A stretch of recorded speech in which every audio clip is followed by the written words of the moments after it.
गलती हो जाए तो दो जहाना च दोबारा मंजिल नहीं मिलती। हुणे 10 कसमां चुकियां 10 कसमां तो बाद एक बंदे की गलती दसी। कज़्ज़बत समूद बितग़वाहा, कौमे समूद उठी, उन्होंने अपनी सरकशी में आके पहले मुतालबा किया था कि ऐ साहले इस पहाड़ से 10 महीने की गाबन ऊँटनी हमारे सामने पहाड़ से निकले तो हम तुझे मान लेंगे। अब पहाड़ फट गया, ऊँटनी निकल आई। जब वो निकली तो वो एक कुएं का पूरा पानी पी जाती थी।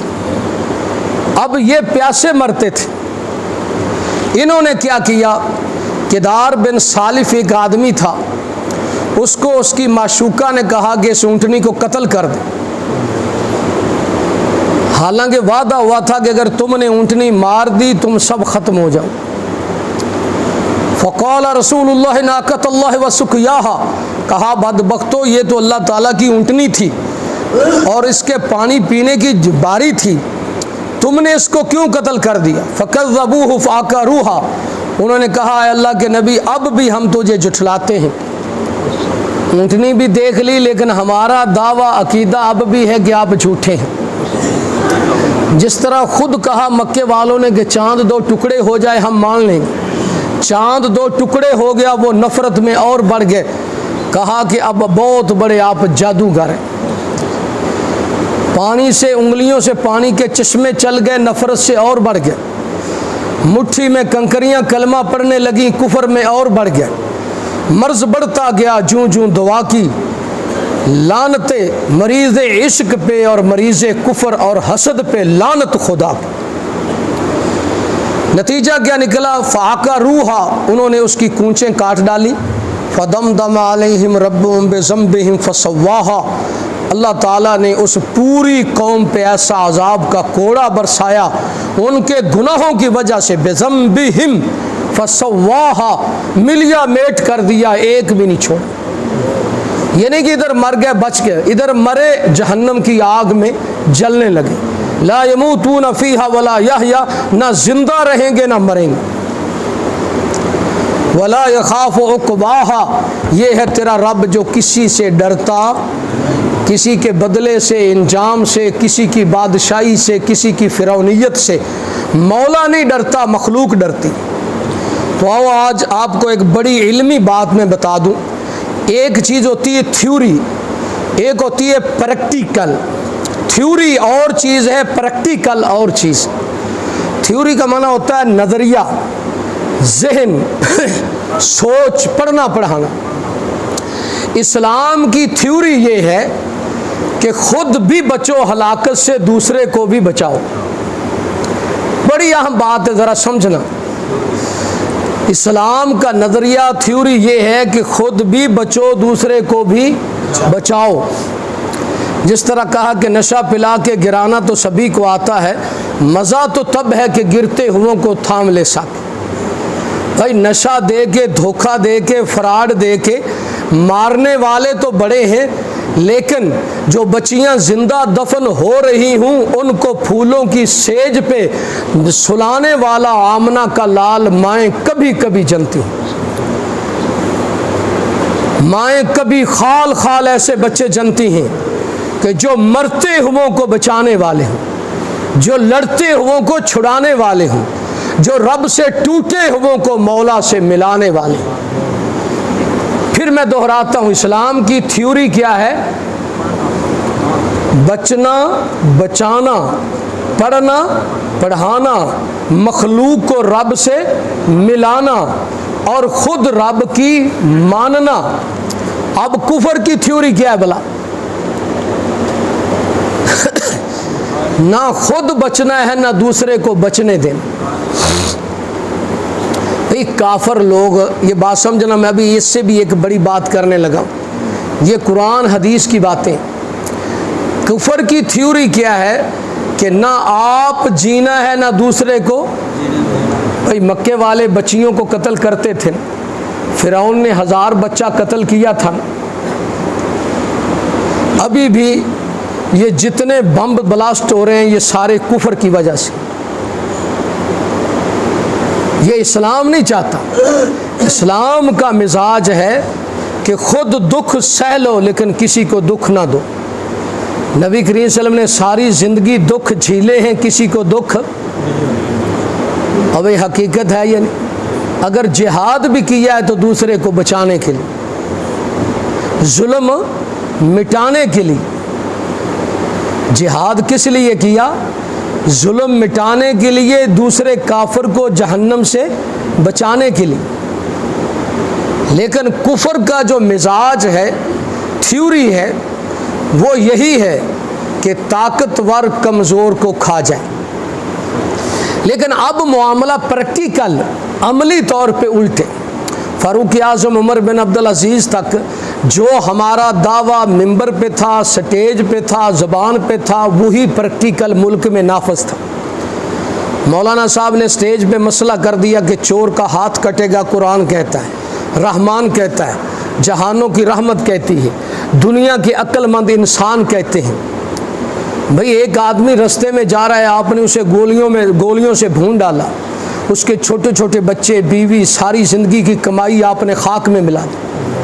ये हमारे ठीक मोड़ में वाक़या हुआ ना कि बच्चे को इधर गोली मारी, वो भाई रफ़ी का बच्चा जो है ना, अभी भी उस बच्चे की दास्तान सुन के रोना आता है। इधर से गोली लगी, इधर से निकल गई। ये राजोवाल नहरों, शाम के वक्त वो सारी फैमिली लेके जा रहा था। अब वो नबीना हो गया। अब बच्चा गज़ब का ज़हीन था, डॉक्टर, बड़ा आदमी बनने वाला। अब वो रोता रहता है कि मेरी कौम ने मुझे अंधा क्यों कर दिया, मेरी कौम ने मुझे अंधा क्यों कर दी। इधर देखा आपने छोटे छोटे बच्चे जिसकी नाश ये कसूर रोड पे रखी बकापुर मोड़ का वाक़या। हर चीज़ ले ली, लाखों रुपया भी ले लिया, जाते हुए उस बेगुनाह को गोलियों से भून डाला। इतनी फायरिंग की, उसका तन उड़ा दी। भाई इसकी गलती क्या है?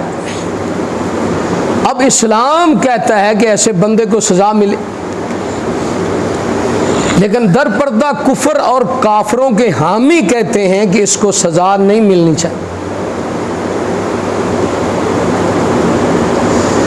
तो मैं ये एक देल से चावल पेश किया कि ये सारे पहले जुल्म थे, चोर डाकू थे, दिन दिहाड़े ताकतवर कमज़ोर को उठा के ले जाते थे। भाई फ़िरौन सारी कौम की, बनी इसराइल की बच्चियों को ज़िंदा रख के क्या करता था? गुलामी करवाता था, बच्चे कत्ल करता था।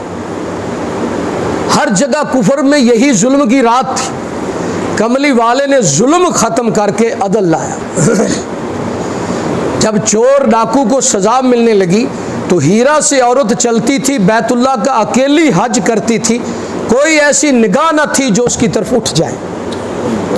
ये चश्मे फल्क ने देखा, अपनों ने देखा, बेगानों ने देखा, और कोई इसका इनकार।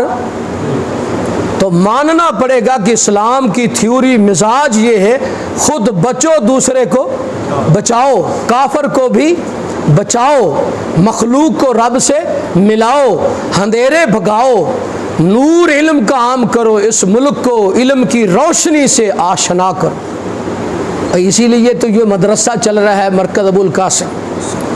इसकी भी एक कलमा लहजा पल यही कोशिश है। और आप जानते हैं अरसा दराज से, या राह पे जानिए या वाह पे जानिए, और जिदे नाल बंदा प्रैक्टिकल ना करे, अमली तौर पे ना देखे, उसकी कभी शहादत नहीं देनी चाहिए। सफ़र भी करो, लेन देन भी करो, फिर बंदे की शहादत। लोग ज़बान में और होते हैं, किरदार और अमल में और होते हैं। ज़बान पे शहद लगे, दिल भेड़ियों की तरह ख़तरनाक होते हैं। तो प्रैक्टिकल इस्लाम का क्या था कि अमन पैदा किया जाए, चोर डाकू जालिम को सज़ा दी जाए, यही था ना, और हुआ भी।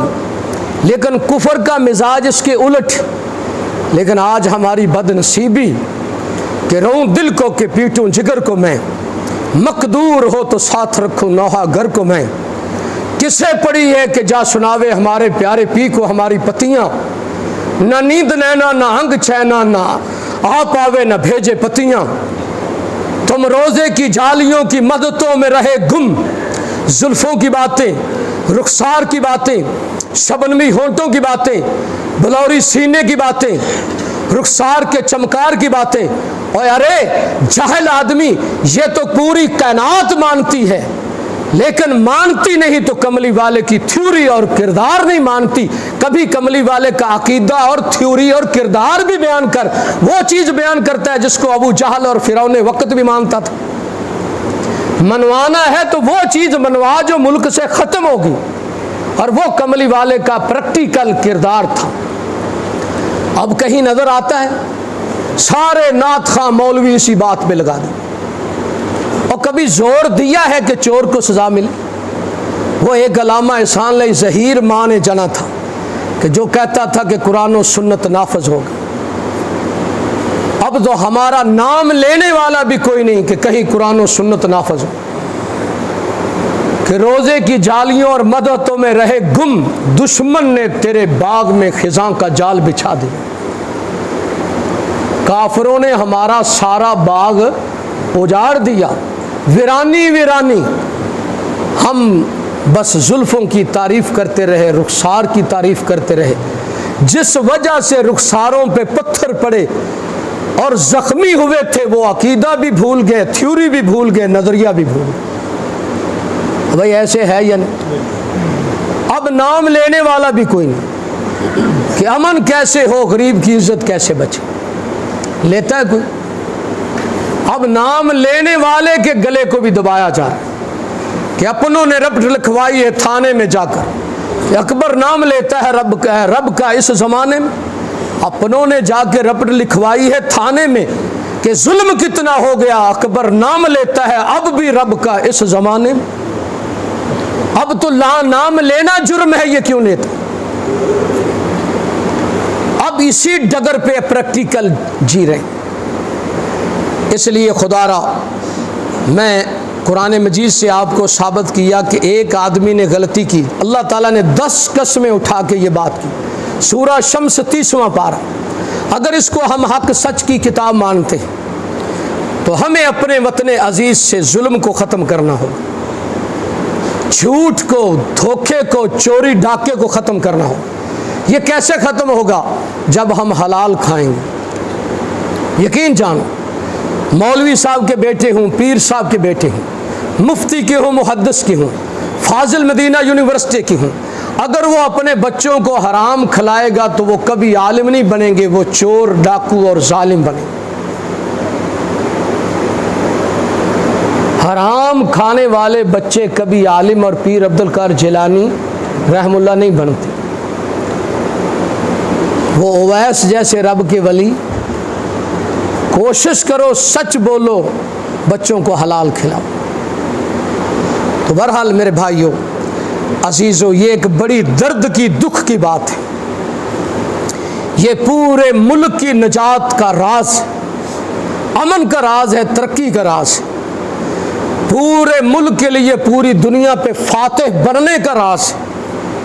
ये वही है, तेरी बीमारी भी पुरानी, तेरा इलाज भी।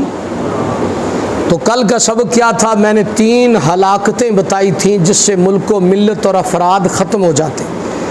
पहला क्या था? सही बुखारी और मुस्लिम शरीफ की हदीस। भाई ये तो आपका सबक था, ये तो मेरा रोना था।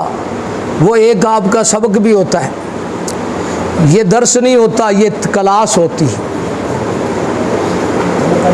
हाँ, 3 चीज़ें बुखारी शरीफ, मुस्लिम शरीफ के हवाले से। एक, अंतजअल लिल्लाहि निद्दन व हुवा खलक़का आज़मुज़्ज़म, पूरी कायनात से सबसे बड़ा गुनाह जिससे ज़मीन थरथरा जाती है, आसमान कांप उठता है, अल्लाह ताला का अर्श भी हरकत में आ जाता है।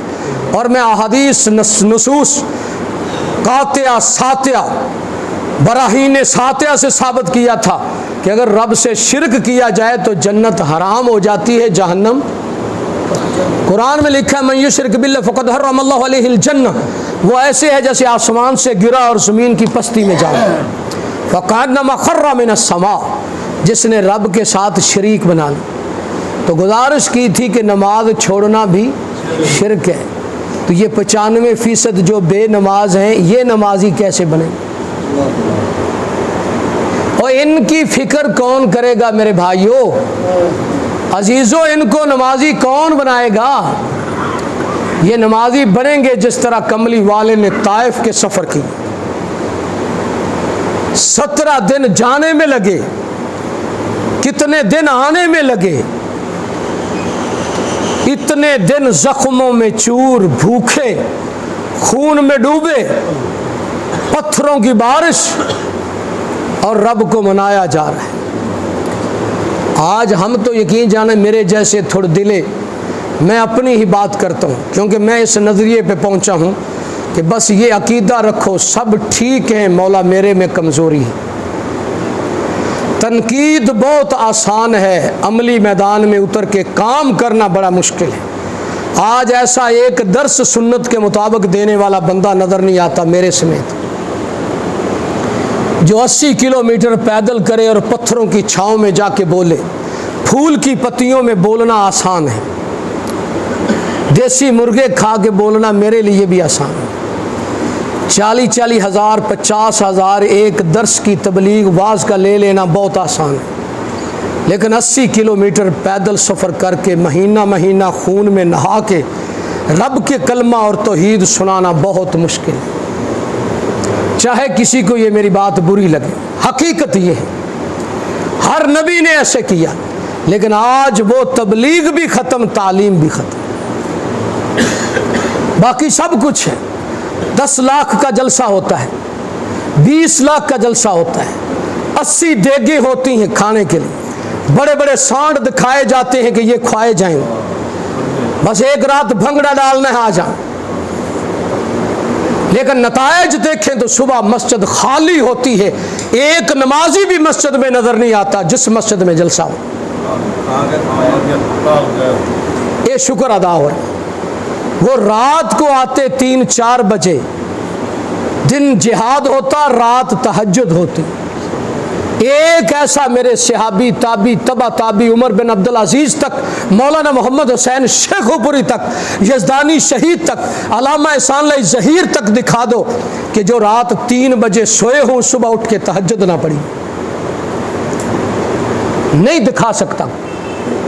लेकिन आज हमारा मामला अकीदा और हो गया प्रैक्टिकल। तो इसलिए 3 बातें कल थी, एक शिरक नहीं करना, दूसरा क्या था, पड़ोसी की बीवी से आज़म ज़म अंतज़नी हलीलत जारिक, अपने पड़ोसी की बीवी से जिना नहीं कर। वैसे तो जिना हराम है, कर्ज है, ये बात सुन ले हदीस की। आज किसी की माँ, बहन, बेटी की इज्जत लूट, कल तेरी भी जाएगी। और इसके लिए वो बादशाह को देख लेना, जिसने एक गरीब की इज्जत लूटी तो घर में जो मास्की था, नौकर था, उसने उस बादशाह की बीवी की इज्जत लूटी। उसने आते ही बादशाह के गिरेबान से पकड़ा, बदबख्त क्या करके आया है? उसने आए शाएँ की, उसने कहा ना इधर उधर की न कर, सच बता कि इज्जत क्यों लूटी। मुझे रहज़नों से गिला नहीं, तेरी राहबरी का सवाल है। तेरे अंदर जुल्म आया, मेरी घर बैठे इज्जत लूटी, सीधी बात कर। उसने बताया कि मैंने भी किसी की औरत को हाथ डाला। कहा बदबख्त तूने उधर किया, मुझसे इधर हुआ। कमा तदीन तुदान, जैसा करोगे वैसा भरोगे। ज़िना फिना भी है और कर्ज भी है। आगे आपकी मर्जी, जहाँ तक मेरी आवाज़ जाए। जिस मुल्क में ज़िना हो हर चीज़ बर्बाद हो जाती, और जिस मुल्क में ज़िना शराब के लाइसेंस बन जाए, जुए के लाइसेंस बन जाए, बादशाही मस्जिद के मनारों के नीचे अड्डे ज़िना के खुल जाएं, और हुकूमत आप सरपरस्ती करके ज़िना को जायज़ करार दे दे, वो मुल्क कभी बचता? अल्लाह का अज़ाब आ जाता है और सब चले जाते। भाई ये चीज़ रोकनी है। ये चीज़ क्या है? इस्लाम इजाज़त, शादीशुदा जानी की सज़ा क्या है? संगसार, रजम। किसने मुतय्यन की? रहमान ने। किसने अमल किया? रहमतुल लिल आलमीन ने। कभी उलमा को यह भी बताना चाहिए कि रहमतुल लिल आलमीन की रहमत के तकाजे क्या थे। जुल्म मिटाया है, हक फैलाया है। ये उन्वान ही नहीं बनता, ये मौजू ही नहीं बनता। बस बात फबाई जाती है, जैसे भी फब जाए। हक़ाइक़ पे पर्दे डाल दी। भाई रहमान ने उतारा रहमतुल आलमीन। फिर तीसरी बात मैंने क्या कही थी कि बच्चों को कत्ल नहीं करना रोज़ी के डर से, ये भी नजात दी बच्चों को जो कत्ल हो रहे थे। और चौथी बात है कि जब हक बातिल जुल्म की अदल की लड़ाई हो जाए फिर मैदान छोड़ के भागना नहीं। ये गुनाह भी बहुत बड़ा कबीरा है जो नस्ल बर्बाद कर, जो मैदान में आदमी को पौड़ी चढ़ा के नीचे खींच के भाग जाए और मैदान छोड़ जाए। तवल्ली यौम ज़हफ़, मुकाबले के दिन भाग जाना।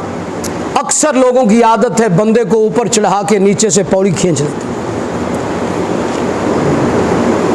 फिर कहते हैं जहाँ कहीं भी जाना हमारी वफा याद रखना, हमारी नस्ल हसब याद रखना, हम किस नस्ल के थे, हमारा असल खून क्या था। जो अल्लाह वाले होते हैं वो कभी एक दफ़ा हाथ मिला लें फिर फतह हो शिकस्तो मौला के पास, फिर रास्ते में छोड़ते। हम दिल का रिश्ता हर एक से जोड़ा नहीं करते, जब मिला लेते हैं हाथ दीन की निस्बत और मोहब्बत से फिर ज़िंदगी भर छोड़ा नहीं करते। जो मर्जी हो भाई, हालात तो रब के हाथ में, ऊंच नीच धूप छाँव सख्ती गर्मी वो लाता है, लेकिन हमें अपने अहद को पूरा करना चाहिए। जो ज़बान की है जान जाए जाए, छोटी छोटी बात पे कहना मैं मस्जिद छोड़ देता हूँ। सोच तेरा क़यामत के दिन हशर किन लोगों के साथ होगा, छोड़ जा मस्जिद। लेकिन ये सोच के जाना कि क़यामत के दिन किसकी सफ में खड़ा होगा। रास्ते में साथ छोड़ा था तो मुनाफिकों ने छोड़ा था, कुरान उठा के देख ले। हमने अल्लाह के दीन के लिए मोहब्बत के लिए ये काम शुरू किया। एक जादू नहीं करना, जादू करना करवाना कुफर है। और तीसरी आज की आखिरी बात, कज़्फ़ुल मुहसिनात गाफिलात, पाक दामन मोमिनात गाफिलात पकीज़ा औरतों पे बोहतान नहीं लगाना। वरना मरियम अलैहिस्सलाम पे बोहतान लगाने वालों का इंजाम बड़ा बुरा हुआ था। माँ जी आयशा सिद्दीक़ा तहरा मतहरा जुनैरा फ़कीहा मुफ्तिया, जिसके बिस्तर पे रब का कुरान उतरा, जिस पे मेरे मौला का सलाम आया। बाकी ईसा अलैहिस्सलाम जुरैज मरियम की गवाहियों में बच्चे बोलते रहे, वाह आयशा तेरे शान घराने का कह कहना, तेरी तहारत में रब सच्चा बोलता रहा। तेरे बिस्तर पे वही उतरी, तेरा कमरा कमली वाले की आराम गाह मिला बना, तेरे बाबा की एड़ी पे कमली वाले का लुआब लगा, और आखिरी वक्त तेरे मुंह का चबाया मिसवाक मेरे आका ने किया। माता रसूलुल्लाह सल्लल्लाहु अलैहि वसल्लम बैन हाकिनती व ज़ाकिनती, रसूलुल्लाह सल्लल्लाहु अलैहि वसल्लम ने वफ़ात पाई मेरी ठोड़ी और सीने के दरमियान। तो जिससे नबी करीम सल्लल्लाहु अलैहि वसल्लम को इतनी कुर्बत थी कि जिसके बिस्तर पे जिब्रील वही का पैगाम लाता और जिसका कमरा क़यामत तक आराम गाह बना, उस पे बोहतान लगाने वालों का हशर भी बुरा हुआ कि अच्छा हुआ। तो इसलिए किसी बेगुनाह पे बोहतान लगाते हुए सोच लेना चाहिए ये बहुत बड़ा कबीरा गुनाह है। अगर शक हो तो पूछ लेना चाहिए, तहकीक करो, बोहतान ना लगाओ। अल्लाह हम सब को पाक रखे, हमारे मुआशरे को पाक रखे। मैंने तो वतन अजीज़ की बचाव के लिए इस मुल्क को मिल्लत को पहले उरूज और कामयाबी और पूरे जग पे फातेह बनने के लिए उसूल बताए हैं, और अपनी तरफ से नहीं, कुरान और सुन्नत से। बस अल्लाह के से दुआ करे अल्लाह हमें अमल की तौफीक दे दे।